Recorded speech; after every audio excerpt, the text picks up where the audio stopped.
இது வந்து பார்த்தீங்க அப்படின்னா பார்ட் 2 சரிங்களா. பார்ட் 1 அதோட கட்டாயம் இருக்கும். பார்ட் 2ல் இப்போ எலும்புக்கூடு அப்படின்னு எடுத்துகிட்டு அப்படின்னா அச்சுக எலும்புக்கூடு இருக்குது, இணையுறுப்பு எலும்புக்கூடு இருக்குது. இந்த அச்சுக எலும்புக்கூட மூணாக பிரிக்கலாம். ஒன்று மண்டையோடு மூளையை பாதுகாக்கக்கூடியது, ரெண்டாவது விலா எலும்பு ஸ்டெர்னோன்னு சொல்லுவாங்க, இதய நுரையீரல் மற்றும் கல்லீரலை பாதுகாக்கக்கூடியது.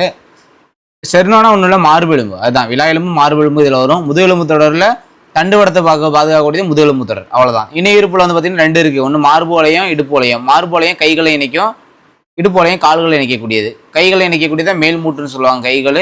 காலை வந்து பார்த்தீங்கன்னா கீழ் மூட்டு அப்படின்னு சொல்லுவோம், ரைட்டா. அடுத்து பார்த்தோம் அப்படின்னா இதில் வந்து பார்த்தோம்னா முள்ளெலும்பு தொடர் வந்து பார்த்தீங்கன்னா 7 கழுத்தெலும்பு, 12 மார்பெலும்பு, 5 இடுப்பெலும்பு, 5 திருகெலும்பு, 3 வால் எலும்பு இதெல்லாம் வந்து இருக்குது அப்படின்னு சொல்கிறாங்க. இதோட வேலையை பார்த்தோம்னா தண்டுவடத்தை பாதுகாக்கிறது, தலையை தங்குறது, விலா எலும்போட இணைப்பாக இருக்கும்.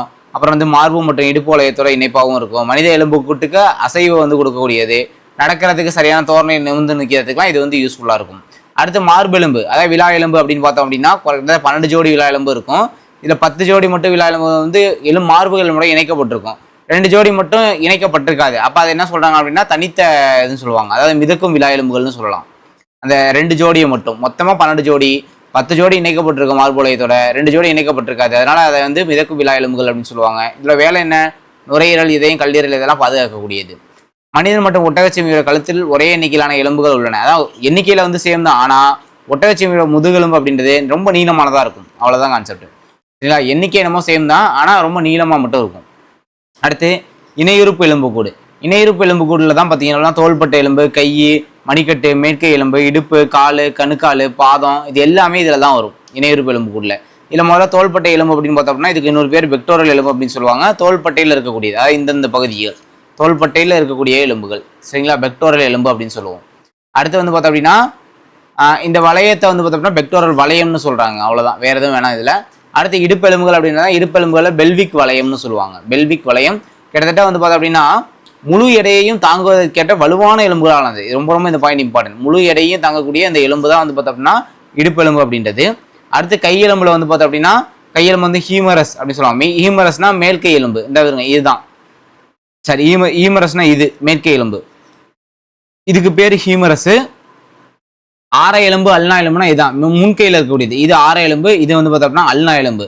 அதுக்கப்புறம் இருக்கிறதுலாம் கார்பல்கள் அப்படின்றது மணிக்கட்டு எலும்பு, பிளாஞ்சஸ் அப்படின்னா விரல் எலும்பு இதெல்லாம் வரக்கூடியது. மெட்டா கார்பல் அப்படின்னா உள்ளங்கை எலும்பு, சரிங்களா. அதான் முன்கையானது ஆரம்பட்ட அல்வானானது, மணிக்கட்டு கார்பல்களால் ஆனது, உள்ளங்கை வந்து மெட்டா கார்பல்களால் ஆனது, விரல் வந்து பிளாஞ்சஸால் ஆனது, சரிங்களா. காலம் அதே சேம் தான், தொடை எலும்பு மட்டும் கொஞ்சம் நீளமானதாக இருக்கும், கால் எலும்பு ரொம்ப வலுவானதாகவும் இருக்கும், சரிங்களா. மற்றதெல்லாம் சேம் தான். தசைகள் அப்படின்னு எடுத்துட்டோம் அப்படின்னா தசைகள் வந்து இயக்கத்துக்கு பயன்படக்கூடியது, சரிங்களா. இயக்கத்துக்கு பயன்படக்கூடியது தான் தசைகள் அப்படின்றது. அதாவது சுருங்கக்கூடிய தன்மையுடையது, தசைகள் வந்து சுருங்கி விரியக்கூடிய தன்மையுடையது. அது இல்லாமல் வேற என்ன இம்பார்ட்டன்ட் பாயிண்ட் அப்படின்னு பார்த்தோம் அப்படின்னா இந்த இடத்துல கொடுத்துருப்பாங்க, தசை சுருங்கி தடினமாகும், நகரக்கூடிய உள்ள எலும்பை இணைக்கிறது. தசைகள் சுருங்கவும் தளர்வுடைய மட்டுமே முடியும், அதனால் நீள முடியாது. இந்த பாயிண்ட் இம்பார்ட்டன்ட். தசையால் என்ன முடியாது அப்படின்றத நோட் பண்ணிக்கணும், நீள முடியாது, நீளமாக முடியாது. முடியின் வேர்களில் தசைகள் உள்ளன, அவை உங்களுக்கு சிலிர்ப்புகளை கொடுக்கின்றன. புன்னகைக்க 17 தசைகளும் கோவப்பட 42 தசைகளும் தேவை. ரொம்ப ரொம்ப இம்பார்ட்டன்ட். சிரிக்கிறதுக்கு 17 தசைகள் தேவை, ஆனால் கோவப்படுறதுக்கு 42 தசைகள் தேவை, சரிங்களா. அதிகமாக வேலை செய்யும் தசைகள் வந்து கண்ணில் தான் காணப்படுமா, இதையும் நோட் பண்ணிங்க, இம்பார்ட்டன்ட்.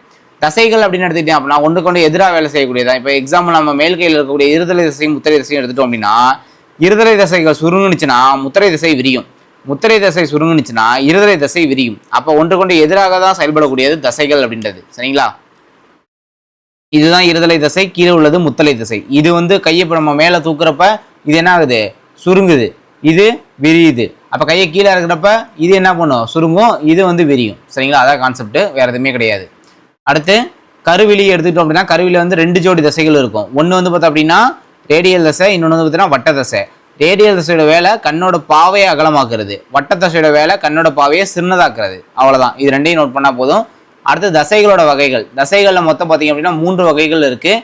ஒன்று வரி தசைன்னு சொல்லலாம், இல்லைனா எலும்பு தசைன்னு சொல்லலாம், இல்லை தன்னிச்சையான தசை. இதுக்கு வந்து 3 பேர் இருக்குது, வரி தசை, இல்லை எலும்பு தசை, இல்லை தன்னிச்சையான தசை. 3ல ஏதாச்சும் ஒன்று சொல்லலாம், சரிங்களா. அடுத்து வரியற்ற தசை, இல்லை மென்மையானதுன்னு சொல்லலாம், இல்லை தன்னிச்சையான தசைன்னு சொல்லலாம், இது 2வது வகை. இது அப்புறம் இதய தசை. இப்போ வரி தசை எலும்பு தசை அப்படின்னா எலும்பை இணைக்கக்கூடியது. தன்னிச்சையான தசைன்னு இதுக்கு ஒரு 2 பேர் இருக்குது, கை, காலு, கழுத்து இந்த இடங்கள்லாம் காணப்படக்கூடியது. அடுத்து வரியற்ற மென்மையான தசைகள்லாம் ரத்த நாளங்கள், கருவிழி, மூச்சுக்குழாய், தோல் இந்த இடத்துல காணப்படக்கூடியது. சரிங்களா? அடுத்து இதய தசை அப்படின்னா இதயத்தில் காணப்படக்கூடியது. அதுக்கப்புறம் நினைவில் கொள்கை கொடுத்துருக்காங்க. நினைவில் கொள்கை நம்ம ஆல்ரெடி பார்த்தது தான். உள்ள நம்ம என்ன கொடுத்துட்டு பார்த்துருந்தோம், ஒரு உயிரினத்தோட முக்கியமான பணிகளை புரிவதற்கு இயக்கம் அவசியம். இயக்கத்தில் தன்னிச்சையான இயக்கம் இருக்குது, தன்னிச்சையற்ற இயக்கம் இருக்குது. அதுக்கு என்ன எக்ஸாம்பிள் நம்ம புக்லேயே உள்ள சொல்லியிருப்போம். சரிங்களா? அடுத்து வந்து பார்த்தோம் அப்படின்னா ரெக்கைகளை பற்றி பார்த்துருப்போம். பறவைகளுக்கு ரெக்கைகளோட பயன்களை பார்த்துருப்போம். அதுக்கப்புறம் வேற என்ன இருக்குது, மீன்களை பற்றி பார்த்துருப்போம், பாம்பை பற்றி பார்த்துருப்போம், கரப்பாம்பூச்சியை பற்றி பார்த்துருப்போம். சரிங்களா? வேற என்ன இங்கே இருக்குது, நம்ம உள்ள என்ன பார்த்துருமோ அதான் கொடுத்துருப்பாங்க. ரைட்டாக மண்புழுவை பற்றி பார்த்துருப்போம். அடுத்து எலும்பு குருத்தெலும்புலாம் சேர்ந்து மனித எலும்பு மண்டலத்தை வந்து உருவாக்குறத பற்றி பார்த்துருப்போம். அப்புறம் அவங்களோட இயக்கத்தை வந்து பார்த்துருப்போம். சரிங்களா? அப்புறம் எலும்பு மண்டலத்தை வந்து மண்டையோடு, முதுகெலும்பு, விலா எலும்பு, மார்பெலும்பு, தோள்பட்டை எலும்பு, கை கால் எலும்பு அப்படின்னு சொல்லி பிரிச்சிருப்பாங்க. அதையும் பார்த்தோம். அப்புறம் 2 ஜோடி தசைகளை பற்றி பார்த்தோம். அதை இருதலை தசை, முத்தலை தசை. ஒன்று சுருங்கும், இன்னொன்று வந்து விரிவடையும் அப்படின்னு சொல்லி பார்த்துருப்போம். அப்புறம் வந்து வேற என்ன பார்த்துருப்போம், மூட்டுகள் வந்து அசையக்கூடிய மூட்டுகள், அசைய மூட்டுகள், நிலையான மூட்டுகள் சொல்லி பார்த்துருப்போம். ரைட்டா? அடுத்து எதிரெதிர் தசைகள்லாம் என்னன்னு சொல்லி கொடுத்துருக்காங்க. தங்கள் அசைவை கொண்டு எதிர்க்கும் தசைகள். இணையுறுப்பு அப்படின்னா கையும் மட்டும் கால், அச்சு அப்படின்னா உடல் மட்டும் தலை. இது எல்லாமே என்னன்னு பார்த்துக்கோங்க. பீமர்னா தொடையெலும்பு. சரிங்களா? தொடையெலும்பு தான் பீமர்னு சொல்லுவாங்க. சரியா? வெக்டோரல் வளையம் அப்படின்னா கைகளை தோள்பட்டையோட இணைக்கக்கூடியது. சரிங்களா? இடுப்பு வளையம் அப்படின்னா கால்களை இணைக்கக்கூடியது. இதெல்லாம் என்னென்னு பார்த்துருக்கோம். தசைநார்னா என்னது, எலும்போட இணைக்கக்கூடியது தசைநார் அப்படின்றது. சரிங்களா? அவ்வளோதான். இதை மட்டும் பார்த்தா போதும். அப்புறம் புக் பேக் நோட் பண்ணிக்கோங்க. புக் பேக் என்ன, ஃபஸ்ட்டு 1, 3, 2வது மண்புழு, மேல் தாடை மற்றும் மண்டையோடு இதில் வரும். சரிங்களா? அடுத்து தண்ணீரில் வந்து என்னது, எளிதாக நீந்துறதுக்காக பண்ணுவாங்க. வெளியுறுப்புக்காக என்ன, பின்னானா குருத்தெலும்பு. சரிங்களா? குருத்தெலும்பு தாங்கக்கூடியது. கரப்பாம்பூச்சி அப்படின்றது கால். அடுத்து வந்து கழுத்தெலும்பு 7. இது கரெக்டாக இருக்குது. இது வந்து 4 வரக்கூடாது, 5 வரும். இது வந்து 10 இல்லை 12, இது 4 இல்லை 3. சரிங்களா? அடுத்து தசை அப்படின்றது சுருங்கி விரியும் திசுக்கற்றை. அப்புறம் இங்கே பொறுத்துக்க நோட் பண்ணிங்க. உயிரினங்கள் ஒருத்தனை இடப்பெயர்தல்னு சொல்லுவோம். செகண்ட் ஒன்று பார்த்தீங்கன்னா இயக்கம்னு சொல்லுவோம். 3வது எலும்பு மண்டலம். 4வது மனிதனோட எலும்பு கூடிய இதெல்லாம் வரும். மண்டையோடு, அப்புறம் வந்து வேற என்ன வரும், அங்கே நம்ம உள்ளே பார்த்தா தான் மண்டையோடு, மார்பெலும்பு, விலா எலும்பு, அப்புறம் என்ன இணைப்பெலும்பு, அச்சுக்கெலும்பு கூட இணைப்பெலும்பு வராது. சரிங்களா? முதுகெலும்பு தொடர் வரும். முதுகெலும்பு தொடர். சரிங்களா? அடுத்து மனிதனோட இணைப்பெலும்பு கூட அப்படின்றது, இணைப்பெலும்புனா தோள்பட்டை எலும்பு, இடுப்பெலும்பு ரெண்டுமே வரும். 2 எலும்புகள் சந்திக்கக்கூடிய பகுதியை மூட்டுன்னு சொல்லுவோம். சரியா? அசையா மூட்டு எங்கே இருக்குது, அசையா மூட்டு மண்டையோட்டில் காணப்படும். இல்லை மூளை அப்படின்னா மண்டையோட்டில் காணக்கூடியது. ரத்த நாளங்கள், கருவிழி, மூச்சுகளம் மற்றும் தோல் போன்ற உடலின் மென்மையான பாகங்களுக்கு வரியற்ற தசைகள் தான் இங்கே இருக்கும். இப்போ தான் பார்த்தோம், பாக்ஸில் பார்த்துருப்போம். ரேடியன் கண்பாவை அகலமாக்கும். சரியா? அப்போ வட்ட தசை வந்து கண்பாவை அகலமாக சின்னதாக்கக்கூடியது. சரியா?